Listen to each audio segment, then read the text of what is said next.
اللاعب الذي ذهب بدون وداع طبعا بدون وداع بالتالي جماهير الملكية تردد قل لي لماذا Marcelo വിയേറ. നിങ്ങളയാളെ ജിന്നെന്ന് വിളിച്ചോളൂ, പക്ഷേ മാലാഗ എന്ന് വിളിക്കാനാണ് എനിക്കിഷ്ടം. അതാണ് അയാൾക്ക് ഏറ്റവും യോജിച്ച പേരും.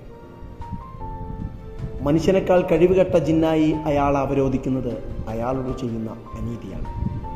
കാരണം ശാരീരികമായും മാനസികമായും വൈകാരികവുമായും കുബേരനായ ഒരു മനുഷ്യനെ നിങ്ങൾക്ക് മാലാഗ എന്നല്ലാതെ മറ്റെന്ത് വിളിക്കാൻ കഴിയും?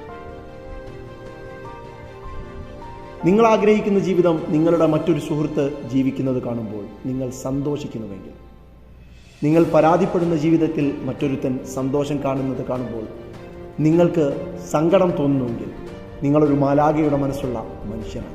മുന്നേറ്റ നിരയിലെ ചരിത്രമാകാൻ പ്രാപ്തിയുള്ള ടെക്നിക്കൽ ടാക്ടിക്കൽ ക്വാളിറ്റികൾ ഉണ്ടായിട്ടും ക്രിസ്ത്യാനോ റൊണാൾഡോ എന്ന പ്രിയപ്പെട്ട സുഹൃത്തിന് ലോക ചരിത്രത്തിലേക്ക് നടന്നു കയറാൻ വേണ്ട ചവിട്ടുപടികൾ ഒരുക്കി കൊടുക്കും.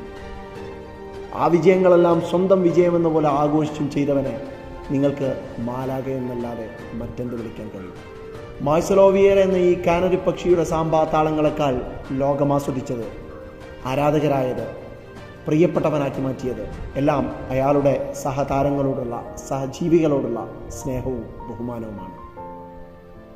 ഒരുപക്ഷെ ബാല്യകാലത്തിലെ അനുഭവങ്ങളുടെ കയ്പുകളായിരിക്കാം അയാളുടെ ഹൃദയത്തെ ഇത്ര സുന്ദരമായ ഒരു പളുങ്കുപാത്രമാക്കി മാറ്റിയത്. ഫയർമാനായിരുന്ന പിതാവിൻ്റെ ഓർമ്മകളിലെ വേഷങ്ങളെല്ലാം മുഷിഞ്ഞതും ചളിപുരണ്ടതുമായിരുന്നു. അതുകൊണ്ട് തന്നെയാണ് തൻ്റെ മകന് ഈ ജീവിതമല്ല വേണ്ടതെന്ന് ആ പിതാവ് ആഗ്രഹിച്ചത്. പക്ഷേ റിയൽ മാഡ്രിഡിൻ്റെ തൂവെള്ള നിറമുള്ള ലെഗസിയുള്ള ആ കുപ്പായത്തിൽ ചളി പുരളുവോളം അധ്വാനിക്കാനായിരുന്നു അയാൾക്ക് താല്പര്യം. അതിനയാൾക്ക് മതിയായ കാരണവുമുണ്ട്. തൻ്റെ പിതാവ് കുടുംബത്തിൻ്റെ വയറും മനസ്സും നിറക്കാനാണ് അധ്വാനിച്ചതെങ്കിൽ ലോകമെമ്പാടുമുള്ള റിയൽ മാഡ്രിഡ് ആരാധകരുടെ മനസ്സ് നിറക്കാനുള്ള ഉത്തരവാദിത്വം തനിക്കുണ്ട് എന്നത് തന്നെയാണ് അയാളുടെ കൃത്യമായ ബോധ്യം. നീണ്ട കായിക യാത്രയിൽ പന്തടക്കം ഞങ്ങൾ ആഗ്രഹിക്കുന്നു.